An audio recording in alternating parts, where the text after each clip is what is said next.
Last week, I spent 3 days taking a look at semi-detached homes in Toronto. Same house size, same 3 bedrooms, same finished basement. One neighborhood, $840,000. Second neighborhood, $950,000. Third neighborhood, $1.3 mil. And the fourth neighborhood, $1.5 mil. 4 houses, same layout, more than $500,000 difference between the cheapest and most expensive. And the only thing that changed was the street they were on. And if you're a family trying to buy your first house in Toronto's West End, the difference could either open up a new neighborhood you never considered or completely change how you think about where you want to live. Stick around because I'm going to walk you through all 4 neighborhoods, what you actually get at each price point. And the one mistake I see families make that cost them over $500,000 without realizing it. Most families searching for a house in Toronto start with a neighborhood they already know. Maybe they live close by. Maybe they've heard the name. Maybe a friend lives there. That is actually the most expensive way to search for a house in the city. Because right now, there's more than $500,000 separating the most affordable and the most established West End neighborhood for the exact same type of house. And the gap between them is not always justified by what your family actually gets day to day. I know these streets. So let me show you what I actually see. Here's the price picture across all 4 neighborhoods right now for a 3-bedroom semi. These are not list price. These are where deals are actually happening. So these are the sold prices, the averages. Let's start with Oakwood Village, around $840,000, the most affordable of the 4. And the one most families have never considered because they never heard of it. That's exactly why the prices are still where it is. Corso Italia, $950,000. So about $100,000 more than Oakwood Village for the same type of house. The neighborhood has been changing meaningfully over the last 3 to 4 years, and price has not fully caught up with what the area has been becoming. Junction Triangle, around $1.3 mil. An established neighborhood with strong walkability and community feel. You're paying for something that has already arrived, and it is a transit hub. Roncesvalles, around $1.5 mil. The most expensive of the 4. One of the most sought after family-friendly neighborhoods in the city. The schools, the strip, high park at your doorstep. Families who choose Roncesvalles choose it specifically. So families moving up from a condo townhouse in Toronto's West End are most likely looking somewhere in this range. Where you land depends on what matters most to your family, not just what you can afford. Now, let me tell you what I actually think about each neighborhood because the price is the only part of the story. Price per square foot is useful, but does not tell you what your Tuesday morning looks like. Whether your kids can walk to school, whether the street feels alive at 7 p.m., whether you will still want to be there in 10 years. So let me give you the honest picture on each neighborhood from someone who has been inside hundreds of homes in all 4 of them. The best neighborhood for your family is not the most expensive one you can stretch to. It's the one that fits your life for the next 10 years. Oakwood Village is the neighborhood I would call a hidden gem right now. Most families have driven through it without even knowing what it's called. Here's what most people do not realize about this area. It's surrounded on all sides by expensive neighborhoods and beautiful green space. I'm talking about Forest Hill directly to the east, Witchwood Park, and Cedarville Ravine are just steps to the north. You're living in the middle of some of the most desirable geography in the city at a fraction of the price of the surrounding areas. And then there's the Eglinton Crosstown LRT, which is finally fully operational. Oakwood Village sits steps from one of the most significant transit investment Toronto has seen in decades. And that kind of infrastructure historically drives neighborhood prices up meaningfully over the next 5 to 10 years. At around $840,000 for a 3-bedroom semi, you're buying into a neighborhood before that story is fully priced out. The housing stock here is solid red brick construction from the 1920s and 1930s. Deep lots, good ceiling height, the kind of house worth owning for a long time. The honest consideration is that Oakwood Village is still in transition. Street by street matters here more than in any of the other 3 neighborhoods. Some blocks are further along than others. You need someone who knows which ones are the best. Oakwood Village is surrounded by expensive neighborhoods, steps to major transit, adjacent to the best green space in the city, and most families have never heard it, and that is why the price is still where it is. Corso Italia runs along St. Clair Avenue West between Dufferin and Lansdowne. 3 years ago, this strip was mainly Italian bakeries and traditional restaurants. Today, you have specialty coffees, natural wine bars, and young families with strollers on a Saturday morning. At around $950,000 for a 3-bedroom semi, you're paying about $100,000 to $150,000 more than Oakwood Village. What you get is a neighborhood with a stronger existing commercial strip, a clearer identity, and housing stock that includes some of the most beautifully maintained character homes. This is my personal pick for the best combination of value and upside in the West End right now for a family thinking 5 to 10 years ahead. The neighborhood is still early enough in its transition that you're not paying full premium yet. Give it 3 to 5 more years.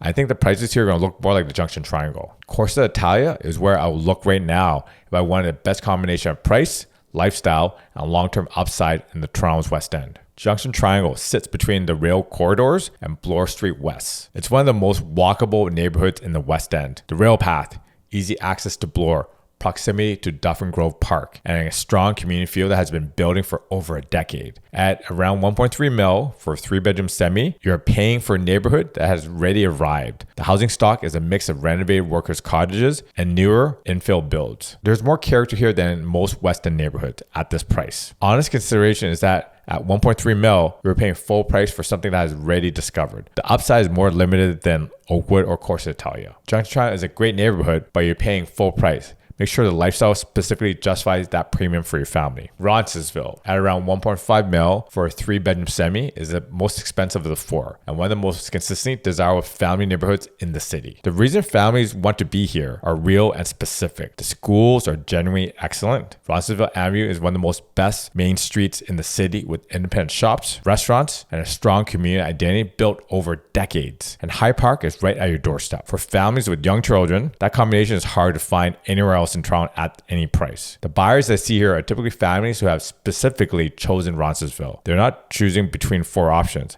They know why they want to be here and they have planned to finances around it. If you want the strongest schools, the best main street, and Hyde Park access, Roncesvalles delivers all 3. Make sure the budget is generally there before you commit, because at 1.5 mil, there's very little room for financial stretch. And that's just the averages. I've seen houses sell way more than that. Roncesvalles is worth every dollar if your family specifically wants what it offers and the budget that supports it. The schools, the strip, and Hyde Park are the real thing. Just confirm the exact school catchment for the specific street you're buying on before you make an offer. Here's the one mistake I promised you at the start. Roncesvalles is generally worth the premium for the families who specifically want what it offers. The schools are real. The park is real. The community is real. The mistake happens on the edges. Buyers fall in love with Roncesvalles' name and start looking at streets that are technically just outside of the neighborhood, but still carrying the same postal code. They end up paying 1.4 to 1.5 for a house on a street where the school that makes Roncesvalles desirable do not actually apply to that address. Same house type, similar commute, but the school catchment is different, which is the entire reason most families are willing to pay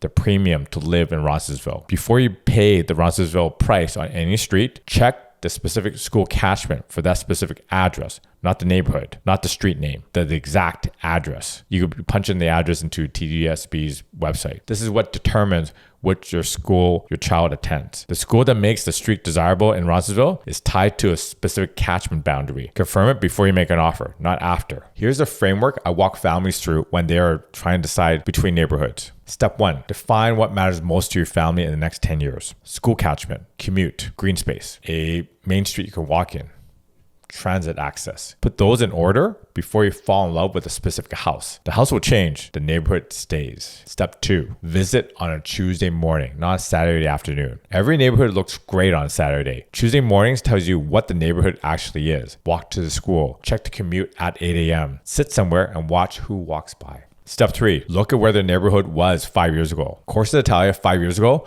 was a fraction of what it is now. Oakwood Village today looks a lot like Corso Italia 5 years ago. If you're buying for 10 years, buy into trajectory, not the current price. Step 4, check school catchments at the street level, not the neighborhood level. School catchments in Toronto do not follow neighborhood boundaries. Confirm the specific school for the specific address you're buying before you make an offer, not after. The right neighborhood is one where your family can afford to stay for at least 10 years without financial stress, with the specific schools and amenities that matter to you. Everything else is branding. Okay, let's go over all these neighborhoods again. Let me be direct about this. Choose Oakwood Village if you want maximum upside and are comfortable being early in a neighborhood that's still evolving. Green space, ravine access, and proximity to the Eglinton LRT matter to your daily life. You're buying for at least 10 years and want a neighborhood with genuine room to appreciate. You're willing to be selective about which street and which block, because that matters here more than anywhere else on this list. Choose Corso Italia if you want the best combination of price, lifestyle, and long-term upside in the West End right now. You like a neighborhood with a strong local identity and Main Street that is generally getting better year over year. You're buying for 7 to 10 years and want to capture appreciation as the neighborhood matures. Choose Junction Triangle if walkability, railway path, Bloor Street access are central to how your family wants to live. You want an established neighborhood with a proven community, and you're not expecting significant price appreciation